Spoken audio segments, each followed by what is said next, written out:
esta mañana te quiero recordar que si estás en Cristo, perteneces a algo mucho más grande que tú mismo.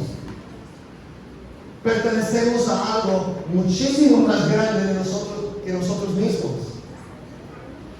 Aquí en este versículo 1 del capítulo 4 de Filipenses, capítulo 4, versículo 1, dice: así que, hermanos míos, amados y añorados, gozo y corona mía, estén así firmes en el Señor, amados. Ahora, les garantizo que leyendo este versículo y pensando y meditando sobre este versículo, tal vez van a llegar varias ideas o verdades a nuestras mentes. Pero probablemente hay una palabra aquí que por ser tan acostumbrados, tal vez la vamos a dar poca importancia, o no lo vamos a notar tanto. ¿A cuál palabra me refiero aquí? ¿A cuál palabra me refiero? Bueno, lo tengo subrayada, así que ahora ya lo están notando, ¿no? El Señor.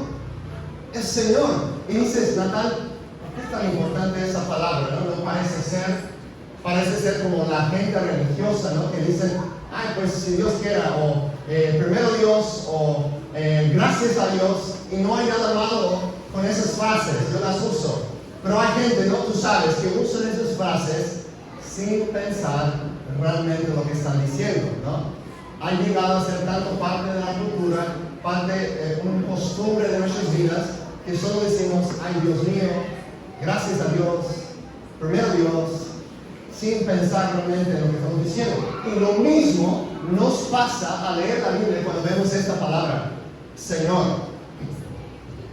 Bueno, Jesús es el Señor, sí, yo sé eso, todos los cristianos saben eso. ¿Por qué estás enfatizando ese punto tanto, Natán? Si fueras un cristiano del primer siglo, un recipiente original de esta carta que Pablo escribió a cristianos reunidos en la ciudad de Filipos en el primer siglo, ¿no? Hace casi 2000 años, estaban ahí en una ciudad romana, una ciudad donde había muchos soldados jubilados, soldados romanos, fuertes, crueles, determinados, ¿no? Hombres bravos que vivían en esa ciudad, muy orgullosos de su patria, muy orgullosos de su servicio al emperador, al César. Y allí es donde nos damos cuenta de lo revolucionario de esta palabra.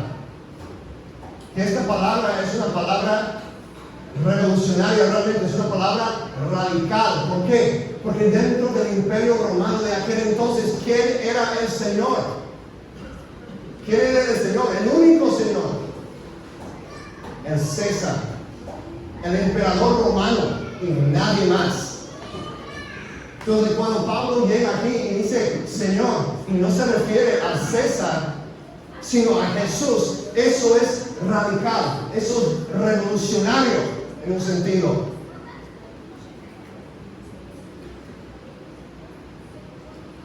Cristo es el Señor, o en otras palabras, es el Rey.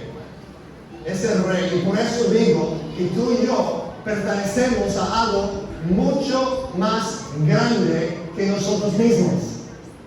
El Señor de señores te ha llamado a participar en la historia de la extensión de su reino sobre no solamente una nación, Israel, ni de este lugar de aquel entonces, del Medio Oriente, no solamente de Grecia, de Egipto, sino de todas las naciones del mundo. Vayan pues y hagan discípulos de algunas de las naciones, dijo Jesús.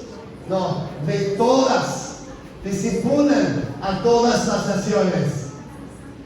¿Por qué? Porque yo tengo toda autoridad tanto en el cielo como en la tierra, les dijo Jesús a sus discípulos. Esa es la base de su misión, porque yo soy el Rey de Reyes, el Señor de señores. Mi hermano, mi hermana, en esta mañana, recuerden el que tiene toda autoridad, el que es sobre todo, el soberano de los reyes de la tierra.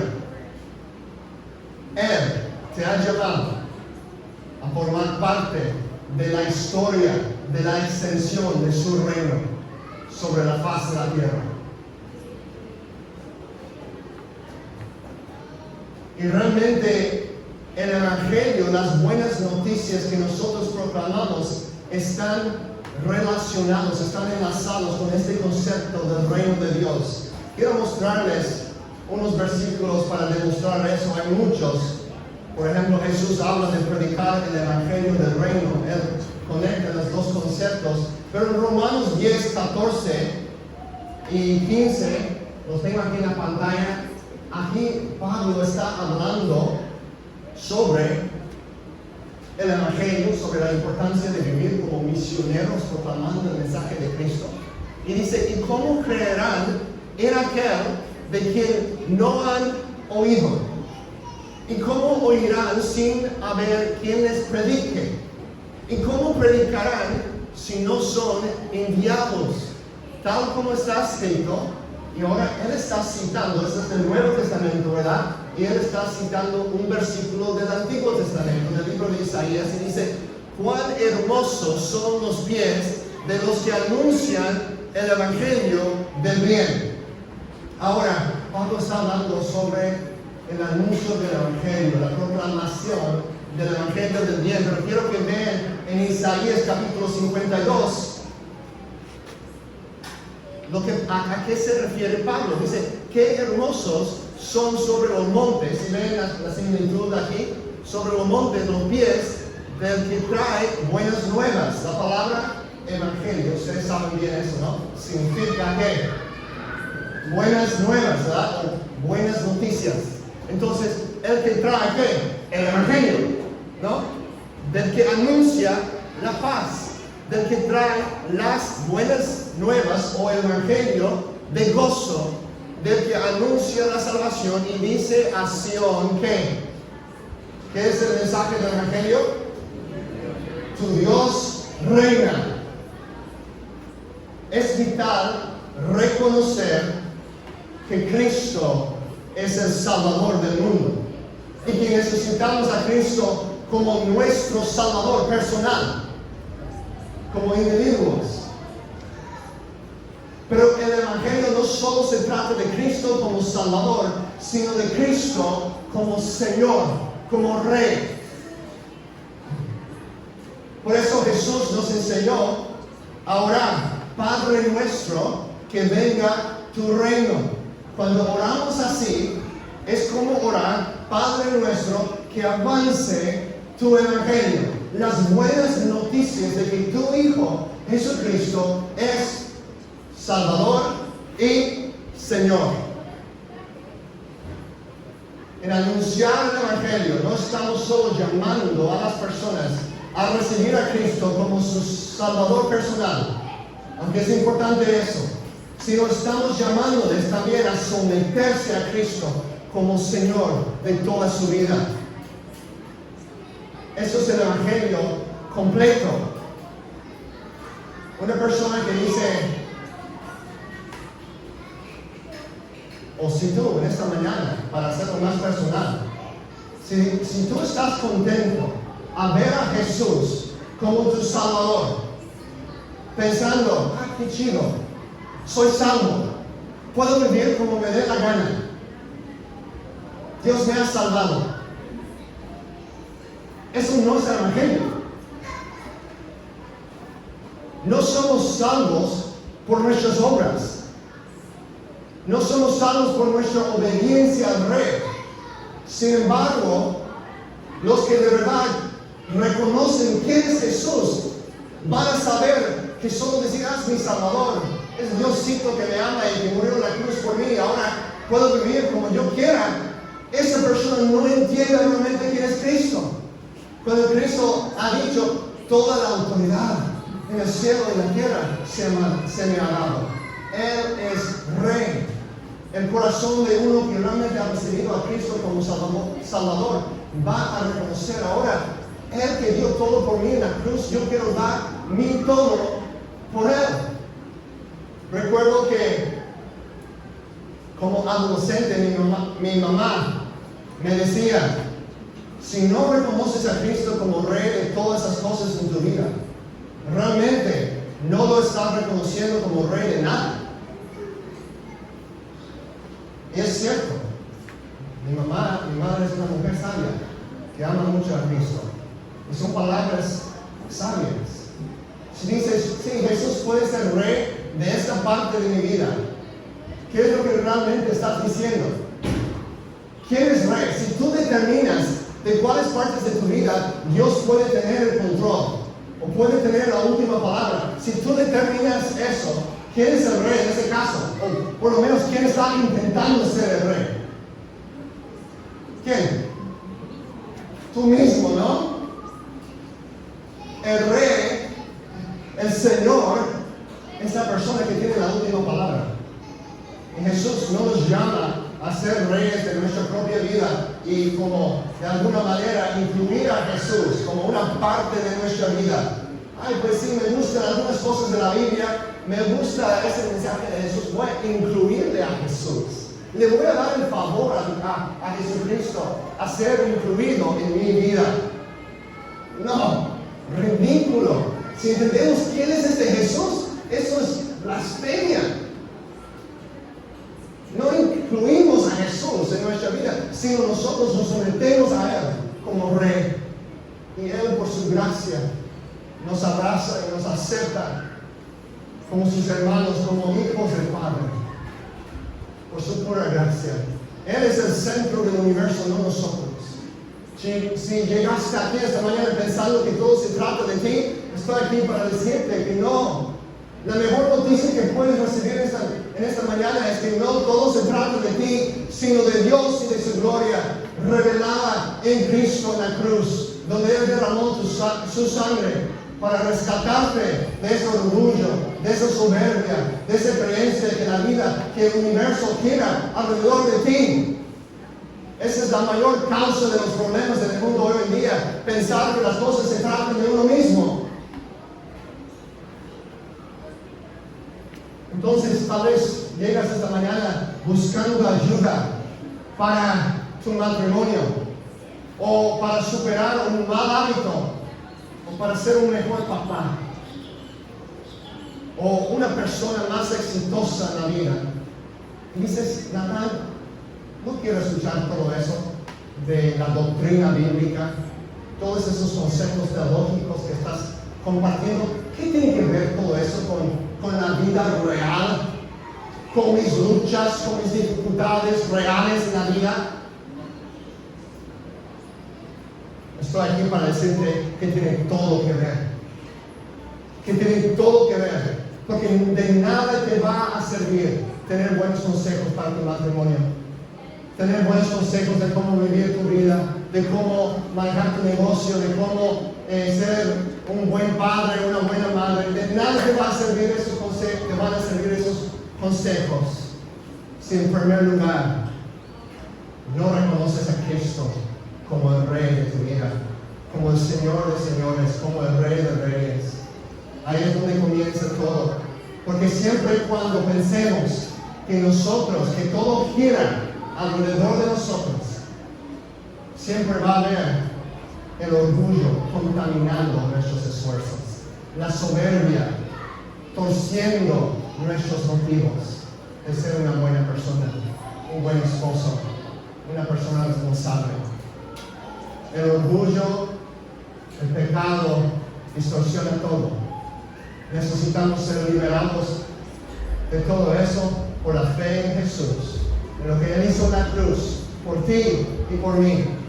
Que Él se entregó para que tú pudieras ser liberado de eso y llegar a conocer a Él como tu Salvador, y como tu amo, como tu Rey, como el que gobierna tu vida.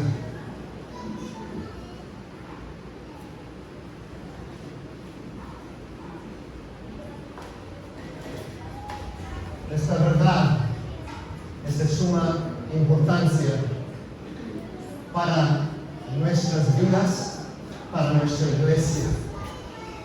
Benjamín, ¿me podrías dar mi bote de agua o un vaso de agua?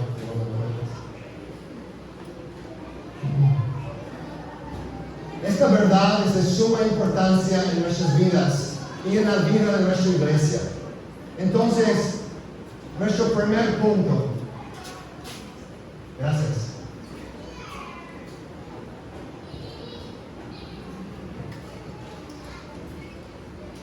De este pasaje, ya hablamos un poco del versículo 1 del domingo pasado, entonces entrando aquí en el versículo 2 y el versículo 3, les quiero decir otra vez, recuerda que perteneces a algo mucho más grande que tú mismo, que el Rey de Reyes te ha llamado a formar parte de la extensión de su reino. Así que vivan en unidad y reconozcan su necesidad de tener compañeros en la obra. Es lo que vemos aquí en estos versículos. Pablo dice a los hermanos en Filipos y a dos hermanas en particular, dos hijas de Dios que estaban en esa ciudad, dice: ruego a Evodia y a Síntique que viven en armonía. Que viven en armonía ¿en quién? ¿En quién? Que vivan en armonía en el Señor. No sé si lo tenemos aquí, los versículos 2 y 3. ¿Permite? Ahí está. Nótalo. Que vivan en armonía en el Señor. Nota sus palabras. Reconocen quién es Rey. Evodia no es la reina. Síntique, no, tampoco tú. Viven en armonía en el Señor Jesús, en su misión a Él. Eso es lo que les va a ayudar a vivir en armonía. En verdad, quiero, compañero, también te ruego que ayudes a esas mujeres que han compartido mis luchas en la causa del Evangelio, junto con Clemente y los demás colaboradores míos, cuyos nombres están en el libro de la vida. Puedes dejarlo en el otro ahí, el 3. Entonces, aquí otra vez, estamos llamados a vivir en unidad y también reconocer nuestra necesidad de tener compañeros en la obra. Hay personas muy espirituales, muy espirituales, muy religiosas que dicen: solo necesito a Dios, solo necesito a Jesús. A esos cristianos no los necesito Dios. A la iglesia no necesito ir tanto. Solo necesito a Dios. Se escucha muy bien, se escucha muy espiritual, pero es una mentira. ¿Por qué? Pues es una contradicción con las mismas palabras de Dios. Dios dice que Él nos llama a formar parte de una comunidad. Yo, Natán Seilerman, yo necesito a ustedes. Necesitamos los unos a los otros. Yo no puedo decir: pues yo soy pastor, ya tengo muchos años conociendo a Cristo, no necesito a Raúl, no necesito a Gabriela. No, son mis hermanos y mis hermanas en Cristo. Ellos tienen algo para contribuir a mi vida, y también si reconocemos que estamos en una misión para avanzar en el Evangelio, para extender el reino de Cristo en la tierra, es crucial tener compañeros en esa obra. Y noten aquí que Pablo, siendo hombre, él no necesita, él no dice: yo no necesito a mujeres en la iglesia, a las mujeres. No, hay algunas personas hoy en día que tienen un concepto erróneo de Pablo, que era como machista. No, para nada. Pablo dice, nota lo que dice sobre Evodia y Síntique. Dice: te ruego, versículo 3, te ruego que ayudes a estas mujeres que han compartido mis luchas en la causa del Evangelio. Estas mujeres eran compañeros en la obra con Pablo. Mis hermanos en Cristo, aquí nosotros las necesitamos a ustedes. Forman una parte esencial de la vida de nuestra iglesia. Nosotros promovemos en nuestra iglesia la importancia del liderazgo de los hombres, porque tenemos la convicción de que eso es lo que la Biblia enseña. Pero eso nunca significa que estamos menospreciando a las mujeres, que no reconocemos que las mujeres son nuestras compañeras en la obra también y que tienen un papel vital tanto en el hogar como en la iglesia como en la sociedad para el avance del reino de Dios. Hermanos varones, amén. Amén. Sí. Que oremos los unos por los otros. No es una competencia. El mundo de hoy y del pasado lo ha convertido en una competencia. El machismo, el feminismo. No, basura los dos. Somos llamados a ser un equipo en Jesucristo. Hay distinciones gloriosas. La mujer glorifica a Dios de una forma distinta que el hombre no lo hace. Y el hombre glorifica a Dios por ser hombre de una manera distinta que la mujer no hace. Son identidades hermosas creadas por Dios, no para ser confundidas, pero al mismo tiempo, Pablo dice en Gálatas que en Cristo no hay hombre ni mujer. ¿Qué quiere decir con eso? ¿Es una iglesia transgénero? No. No. Quiere decir que hay igualdad en cuanto a nuestro valor en el cuerpo de Cristo. Que hay igualdad en nuestro compañerismo en esta obra. Hay roles distintos. Las mujeres no son maridos. Los hombres no son esposas. Hay distinciones en roles, pero hay igualdad en importancia para el avance del reino de Dios. Y esas distinciones que son gloriosas, como un baile, ¿no? Que el hombre tiene su parte, la mujer tiene su rol, y el baile es más hermoso porque los dos están haciendo algo distinto, ¿no? Y si la mujer trata de imitar al hombre y hacer las cosas exactamente como él, no funciona el baile, ¿verdad? En los bailes tradicionales, que ya a veces están cambiando para que no sea así, tan injusto, ¿no? No es injusticia, es un reconocimiento de la hermosura de las distinciones. Pero los dos están logrando algo hermoso. Los dos tienen valor. Bueno,